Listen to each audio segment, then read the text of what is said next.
हूँ प्रीति सिंह। आप सभी का स्वागत है एक बार फिर आपके अपने यूट्यूब चैनल लेट्स एजुकेट पर। आज हमारा फ्रेंड्स प्रैक्टिस से चौथा है और सुपर सीरीज सीडीपी से जुड़े मोस्ट इंपॉर्टेंट क्वेश्चन देखेंगे जो UP TET super TET exam के लिए आपको बेहद हेल्पफुल रहने वाले हैं।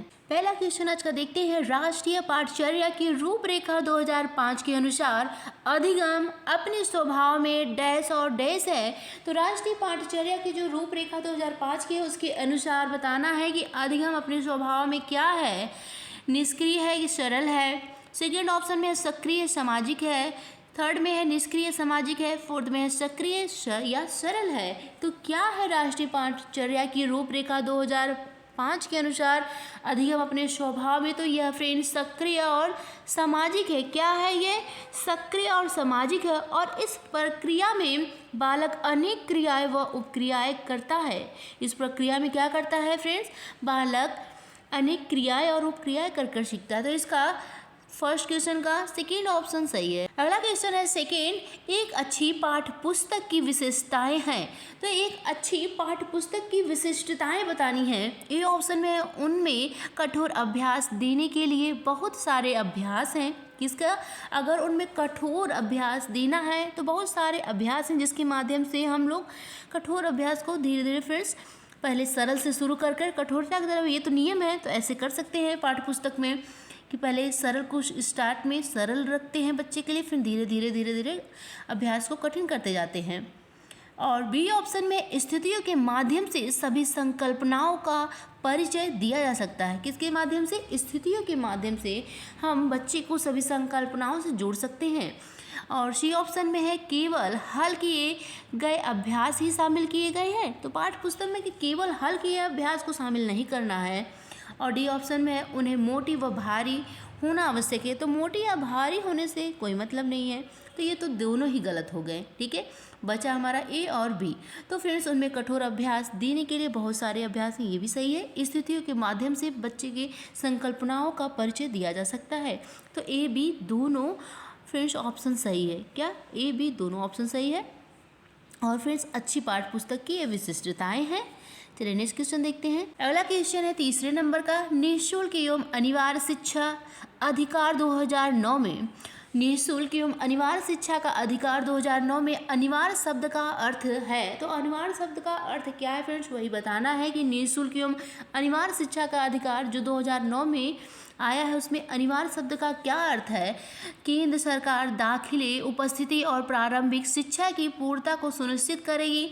यह अनिवार्य शब्द का अर्थ बताया गया है कि सेकेंड ऑप्शन में उचित सरकारें दाखिले, उपस्थिति और प्रारंभिक शिक्षा की पूर्णता को सुनिश्चित करेंगे। थर्ड ऑप्शन में है दंडात्मक कार्य से बचने के लिए अपने बच्चों को विद्यालय भेजने के लिए अभिभावकों पर अनिवार्य रूप से जोर डालना।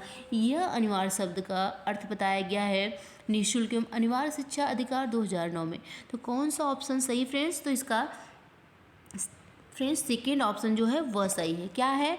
निःशुल्क एवं अनिवार्य शिक्षा का अधिकार 2009 में अनिवार्य शब्द का अर्थ है सरकारें उचित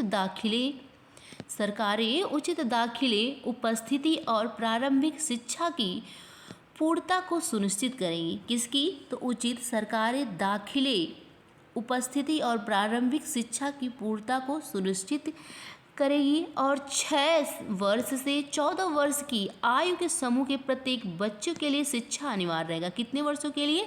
6 वर्ष से लेकर 14 वर्ष आयु तक के सभी बच्चे के लिए फ्रेंड्स ये क्या होगा? शिक्षा अनिवार्य रहेगा। तो थर्ड ऑप्शन का सेकेंड वाला जो है फ्रेंड्स, थर्ड क्वेश्चन का सेकेंड ऑप्शन सही है। अगला क्वेश्चन है चौथे नंबर का फ्रेंड्स, शिक्षा का अधिकार अधिनियम 2009 के क्रियान्वयन की बाद कक्षा कक्ष। तो 2009 शिक्षा का अधिकार अधिनियम 2009 के क्रियान्वयन के बाद कक्षा कक्ष फर्स्ट ऑप्शन में अप्रभावित है क्योंकि शिक्षा का अधिकार विद्यालय में कक्षा की औसत आयु को प्रभावित नहीं करती। सेकेंड ऑप्शन में है लिंग के अनुसार अधिक समजातीय है। थर्ड ऑप्शन में है आयु के अनुसार अधिक समजाती है। और फोर्थ ऑप्शन में है आयु के अनुसार अधिक विषम जाती है। तो कक्षा कक्ष क्या है फ्रेंड्स? तो इसका तीसरा ऑप्शन है वह सही है। शिक्षा का शिक्षा का अधिकार अधिनियम 2009 के क्रियान्वयन के बाद कक्षा कक्ष आयु के अनुसार अधिक समाज सम जाती है। यह नियम फ्रेंड्स देश के सभी राज्यों में मान्य है। क्या है यह नियम जो है ना, यह भारत के सभी राज्यों में मान्य है कि यह, और फ्रेंड्स प्रेजेंट टाइम यह जम्मू कश्मीर में भी मान्य लागू हो गया है।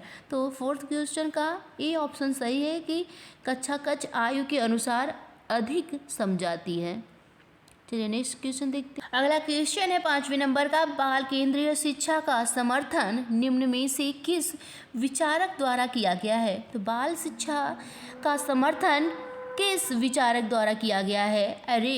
एरिक एरिक्सन द्वारा किया गया है, चार्ल्स डार्विन के द्वारा किया गया है कि B.F. स्किनर द्वारा, जॉन डेवी द्वारा? किसके द्वारा बाल केंद्रित शिक्षा का समर्थन किया गया है? तो यह फ्रेंड्स जॉन डेवी के द्वारा किया गया है। बाल केंद्रित शिक्षा का समर्थन किस विचारक द्वारा? जॉन डेवी के द्वारा किया गया है। उनका मानना है फ्रेंड्स कि शिक्षा व्यक्ति की उन सभी योग्यताओं का विकास है। शिक्षा क्या है? एक व्यक्ति के उन सभी योग्यताओं का विकास है जिसके द्वारा वह अपने वातावरण पर नियंत्रण करने की क्षमता प्राप्त करता है। किसके अंदर? वातावरण पर नियंत्रण करने की क्षमता प्राप्त करता है और अपनी संभावनाओं को पूर्ण करता है। तो बाल केंद्रित शिक्षा का समर्थन जॉन डेवी के द्वारा किया गया है। इसका 5वें क्वेश्चन का फोर्थ ऑप्शन सही है। अगला क्वेश्चन है, राष्ट्रीय पाठचर्या की रूपरेखा NCF 2005 के अनुसार शिक्षक की भूमिका क्या है? तो राष्ट्रीय पाठचर्या की जो रूपरेखा NCF 2005 की, उसके अनुसार फ्रेंड्स एक शिक्षक की भूमिका कैसी होनी चाहिए? तो एक शिक्षक की भूमिका अधिनायकी होनी चाहिए कि अनुमति परक, सुविधादाता, सत्तावादी? तो फ्रेंड्स कैसी होनी चाहिए भूमिका एक शिक्षक की? तो राष्ट्रीय पाठचर्या रूपरेखा 2005 के अनुसार एक शिक्षक की भूमिका सुविधादाता के रूप में होनी चाहिए। किसके रूप में? सुविधादाता के रूप में भूमिका होनी चाहिए, क्योंकि शिक्षक का मुख्य उद्देश्य बच्चे के सीखने की सहज इच्छा क्या होती है? शिक्षक के मुख्य उद्देश्य बच्चे की सीखने की सहज इच्छा और युक्तियों को समृद्ध बनाना है, जो फ्रेंड्स सुविधाजनक हो। तो इसलिए एक शिक्षक कैसे होना चाहिए? सुविधादाता के रूप में होना चाहिए। इसका तीसरा ऑप्शन सही है। अगला क्वेश्चन है 8वें नंबर का फ्रेंड्स, राष्ट्रीय पाठचर्या फ्रेमवर्क 2005 ने अपनी समझ डैश से प्राप्त की है? तो राष्ट्रीय पाठचर्या फ्रेमवर्क 2005 ने अपनी समझ किससे प्राप्त की है फ्रेंड्स? व्यवहारवाद से, रचनावाद से, संज्ञानात्मक सिद्धांत से कि मानवतावाद से? तो राष्ट्रीय पाठचर्या की रूपरेखा NCF 2005 शैक्षणिक उद्देश्य क्या फ्रेंड्स? शैक्षणिक उद्देश्य, अनुभव, संगठन और शिक्षार्थियों का आकलन जैसे मुद्दों को संबोधित करता है। कैसे मुद्दों को संबोधित कर रहा है राष्ट्रीय पाठचर्या की रूपरेखा NCF 2005? शैक्षणिक उद्देश्यों के, अनुभव, संगठन और शिक्षार्थी के आकलन है।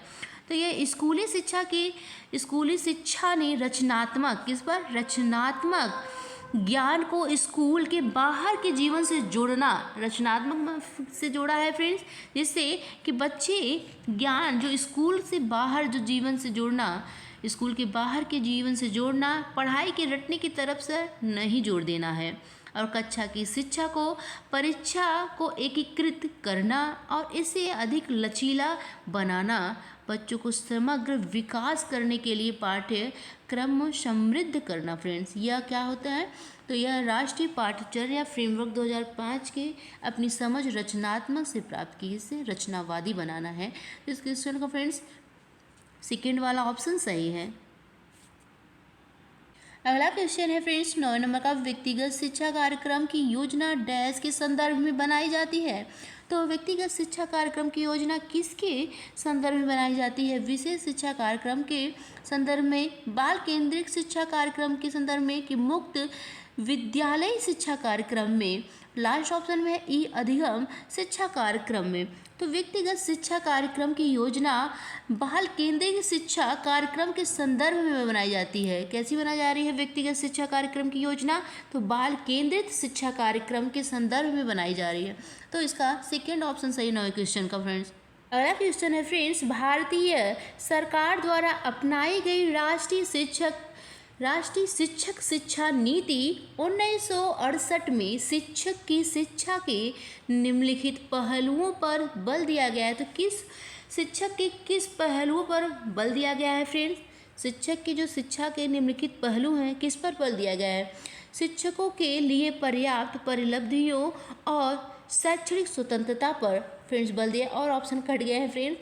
तो इसका फर्स्ट ऑप्शन ही सही है कि फ्रेंड्स 1964 से 1966 की शिक्षा आयोग की जो सिफारिश के अनुसार 1968 में राष्ट्रीय शिक्षा नीति में 10+2+3 का जो ढांचा तैयार किया गया था।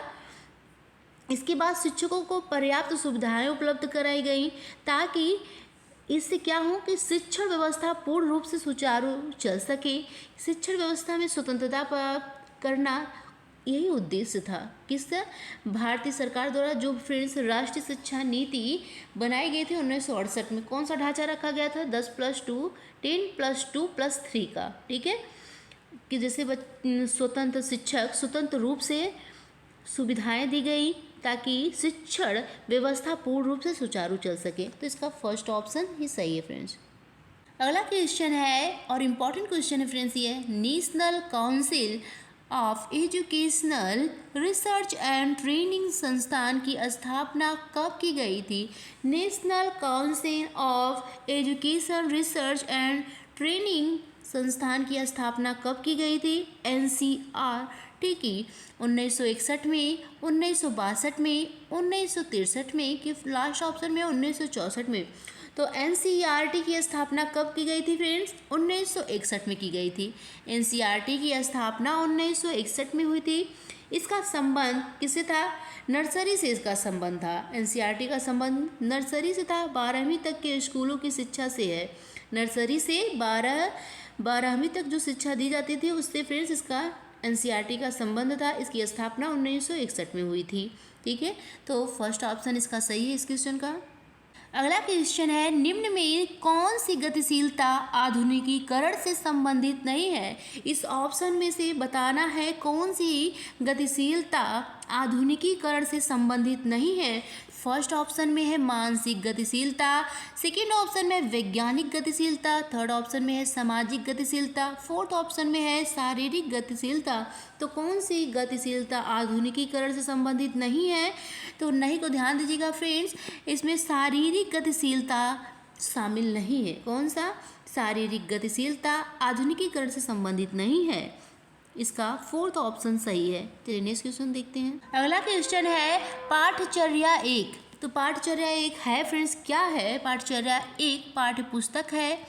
सेकंड ऑप्शन में शिक्षकों को क्या करना है क्या नहीं करना है कि एक किताब है। पाठचर्या क्या है फ्रेंड्स? थर्ड ऑप्शन में अध्ययन का एक कार्यक्रम है। फोर्थ ऑप्शन है कुशल आलोचनाओं का एक किताब है। तो फ्रेंड्स पाठचर्या क्या? पाठचर्या या पाठ्यक्रम का संबंध सीधे किससे होता है?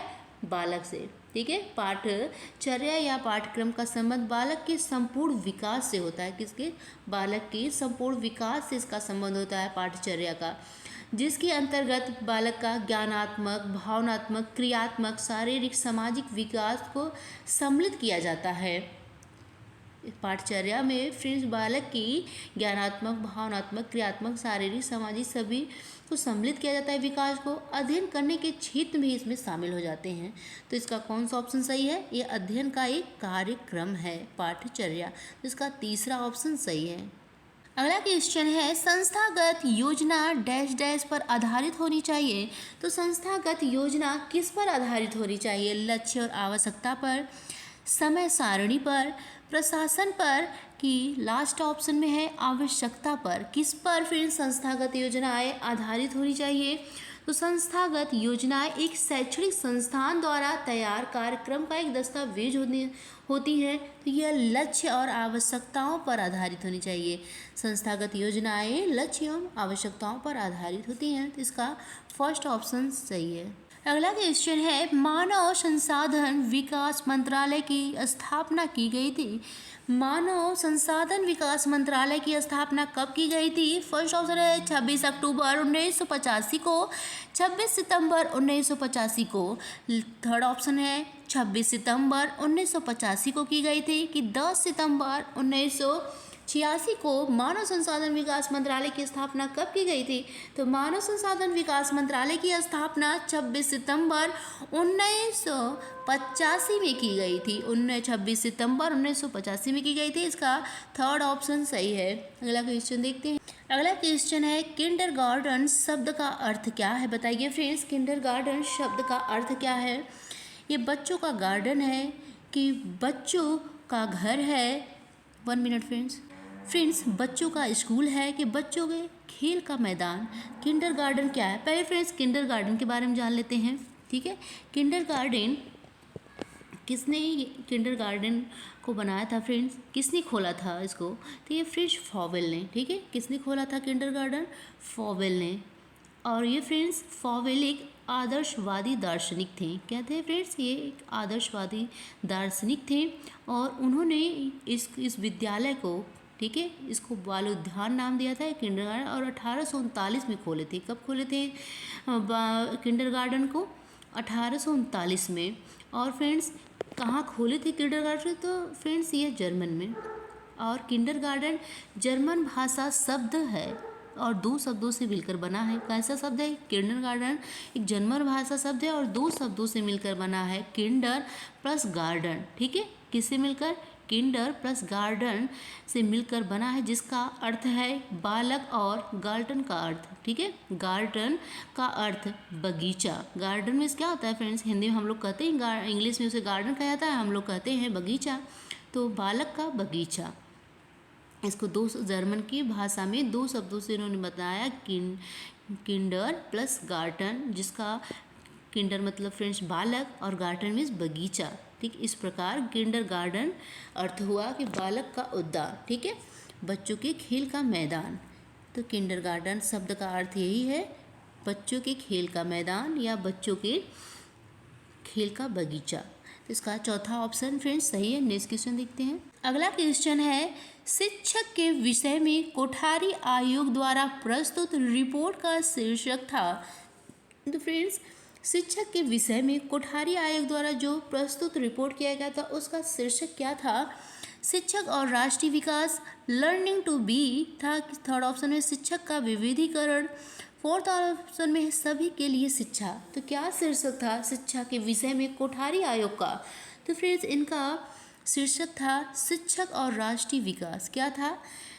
शिक्षक और राष्ट्रीय विकास। देश की शिक्षा संरचना में एक रूपता लाने के लिए कोठारी आयोग ने 1964 से 1966 में शिक्षा की नवीन संरचना, इन्हीं में फ्रेंड्स इनको शिक्षा की नवीन संरचना 10+2+3 की अनुशंसा की थी। किसने फ्रेंड्स ये अनुशंसा की थी? कोठारी आयोग ने ही कर दी थी। ठीक है, और फ्रेंड्स शिक्षा का विकास इस प्रकार किया जाना चाहिए। कैसा? शिक्षा का विकास इस प्रकार किया जाना चाहिए जिसमें फ्रेंड उत्पादक में वृद्धि हो। ऐसा होना चाहिए कि जिससे उत्पादक भी हो और उसकी वृद्धि भी हो।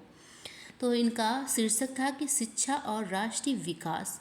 कोठारी आयोग का जो शिक्षा का विषय था उस रिपोर्ट की शीर्षक शिक्षा और राष्ट्रीय विकास का था। फर्स्ट ऑप्शन सही है इस क्वेश्चन का। अगला क्वेश्चन है NUEPA। NUEPA मुख्यतः किससे संबंधित है? फ्रेंड्स NUEP मुख्यतः किससे संबंधित है? शैक्षणिक पर्यवेक्षण से, शैक्षणिक सहयोग से संबंधित है कि शैक्षणिक योजना से? लास्ट ऑप्शन में शैक्षणिक मूल्यांकन से। किससे संबंधित है? फ्रेंड्स पहले NUEP का फुल फॉर्म जान लेते हैं क्या है। इसका फुल फॉर्म है friends national university of educational planning and administration. इसका फुल फॉर्म है NUEP के का, और इसका फ्रेंड मुख्यतः संबंध शैक्षणिक योजना से है। किससे है इसका मुख्यतः संबंध? शैक्षणिक योजना से है। तो इसका 3 ऑप्शन जो है फ्रेंड्स तीसर का ये संबंधित है। ठीक है, सही है। अगला क्वेश्चन है एशपाल समिति रिपोर्ट 1992 का नाम है। तो फ्रेंड्स एशपाल समिति रिपोर्ट 1992 जो आई थी तो उस रिपोर्ट में क्या नाम था कि फ्रेंड्स इसका? तो इस रिपोर्ट में पेश क्या किया गया था? शिक्षक विकास में आईसीटी का के बिना बोझ के शिक्षा। तीसरे ऑप्शन में प्रसारण के द्वारा शिक्षा। उपयुक्त में से कोई नहीं। तो यशपाल समिति रिपोर्ट में क्या पेश किया गया था? तो बढ़ते हुए फ्रेंड्स, जिस स्कूल में छात्रों के बढ़ते हुए बोझ को कम करने की रिपोर्ट को पेश किया गया था। तो बिना बोझ की शिक्षा नाम, ठीक है फ्रेंड्स, यशपाल समिति रिपोर्ट 1992 का नाम बिना बोझ की शिक्षा था। तो इसका सेकेंड ऑप्शन सही था। अगला क्वेश्चन है, एनसीएफ 2005 की संस्तुतियों के अनुसार परीक्षा में लघु उत्तरात्मक प्रश्नों का प्रतिशत डैश होना चाहिए। तो एनसीएफ 2005 की संस्तुति के अनुसार परीक्षा में लघु उत्तरात्मक प्रश्नों की प्रतिशत कितनी होनी चाहिए? 5 से 10% होनी चाहिए कि 25 से 40% होनी चाहिए? 70 से 80% लास्ट में है। उपयुक्त सभी होनी चाहिए। तो फ्रेंड्स, एनसीएफ 2005 की संस्तुति के अनुसार परीक्षा में लघु उत्तरात्मक प्रश्नों की प्रतिशत 25 से 40% होनी चाहिए। 25 से कितनी होनी चाहिए? 40%। तो इसका सेकेंड ऑप्शन सही है। कितना होना चाहिए? 25 से 40%। नेक्स्ट क्वेश्चन है, अगला क्वेश्चन है, सीसीई में कितने प्रतिशत निर्माणात्मक मूल्यांकन है? कितने प्रतिशत निर्माणात्मक मूल्यांकन बताए गए हैं सीसीई में फ्रेंड्स? 20% बताए गए हैं कि 40%, 50% की 75%? तो सीसीई में कितने प्रतिशत निर्माणात्मक मूल्यांकन है? तो 40% है। इस क्वेश्चन का सेकेंड ऑप्शन सही है। अगला क्वेश्चन है, किंडरगार्टन स्कूल सबसे पहले कहाँ स्थापित किए गए थे? तो किंडरगार्टन स्कूल जो है फ्रेंड्स सबसे पहले कहाँ स्थापित किया गया था? फर्स्ट ऑप्शन में यूएसए में, second option UK, third option है जर्मनी, फोर्थ ऑप्शन है डेनमार्क। तो किंडरगार्टन स्कूल सबसे पहले कहाँ स्थापित किया गया था? तो यूएसए में फ्रेंड्स स्थापित किया गया था। और फ्रेंड्स किसने इसको स्थापित किया गया था? तो फॉबेल ने। किंडरगार्टन स्कूल को स्थापित किसने किया है? तो फॉबेल ने। ठीक है, नेक्स्ट क्वेश्चन देखते हैं। अगला क्वेश्चन है, नवोदय विद्यालयों की स्थापना करने का मुख्य उद्देश्य है। तो नवोदय विद्यालयों को स्थापित करने का मुख्य उद्देश्य क्या है? सार्वभौमिक साक्षरता को बढ़ावा देना है, कि ग्रामीण क्षेत्रों में अच्छी शिक्षा उपलब्ध कराना, ग्रामीण युवाओं में स्कूल छोड़ने की दर कम करना है, फोर्थ लास्ट ऑप्शन में ग्रामीण क्षेत्रों में विद्यालय की संख्या बढ़ाना। तो नवोदय विद्यालयों को स्थापित करने का मुख्य उद्देश्य यही है, ग्रामीण क्षेत्रों में अच्छी शिक्षा उपलब्ध कराई जा सके। ठीक है, कैसे? अच्छी शिक्षा उपलब्ध कराई जा सके, यही उद्देश्य है नवोदय विद्यालयों को स्थापित करने का। और इसकी ये फ्रेंड्स शिक्षा नीति 1986 के तहत हुई थी। ठीक है, अगला क्वेश्चन है, एनसीएफ 2005 मुख्यतः डैश पर आधारित है। तो एनसीएफ 2005 जो है वो किस पर मुख्यतः आधारित है? फर्स्ट ऑप्शन में है व्यवहारवाद पर आधारित है, ज्ञानात्मकवाद पर, मानवतावाद पर आधारित है। एनसीएफ 2005 की रचनावाद पर आधारित है। तो फ्रेंड्स, एनसीएफ 2005 मुख्यतः मानवतावाद पर आधारित है। किस पर? मानवतावाद पर आधारित है। इस क्वेश्चन का तीसरा ऑप्शन सही है। अगला क्वेश्चन फ्रेंड्स, नेक्स्ट क्वेश्चन और लास्ट क्वेश्चन इस वीडियो का है, कौन सा एनसीएफ 2005 का एक दिशा निर्देश सिद्धांत नहीं है? तो कौन सा एनसीएफ 2005 का एक दिशा निर्देश सिद्धांत नहीं है? ज्ञान को विद्यालय के बाहर के जीवन से जोड़ना, ये तो है फ्रेंड्स। ठीक है, कि बच्चे को विद्यालय के बाहर के भी ज्ञान से जोड़ना है। और दोहराव शिक्षण से अलग हटाना, ये फ्रेंड्स दोहराव शिक्षण से अलग हटाना। थर्ड ऑप्शन में विद्यार्थियों में अंकगणितीय क्षमता बढ़ाना। चौथे ऑप्शन में है लोचदार परीक्षण प्रणाली। तो कौन सा ऑप्शन इसका सही है? तो फ्रेंड्स इसका तीसरा ऑप्शन जो है सही है, कि विद्यार्थियों में अंकगणितीय क्षमता बढ़ाना। केवल यही नहीं करना है, सभी पर ध्यान देना है। ठीक है, एनसीएफ 2005 का एक दिशा निर्देश सिद्धांत नहीं है कि विद्यार्थियों को केवल अंकगणितीय क्षमता को बढ़ाना। तो तीसरा ऑप्शन इसका सही है फ्रेंड्स। कैसा लगा आज का हमारा वीडियो? आई होप फ्रेंड्स आप सभी को पसंद आया हो। तो जुड़ने के लिए लाइक और सब्सक्राइब करिएगा फ्रेंड्स।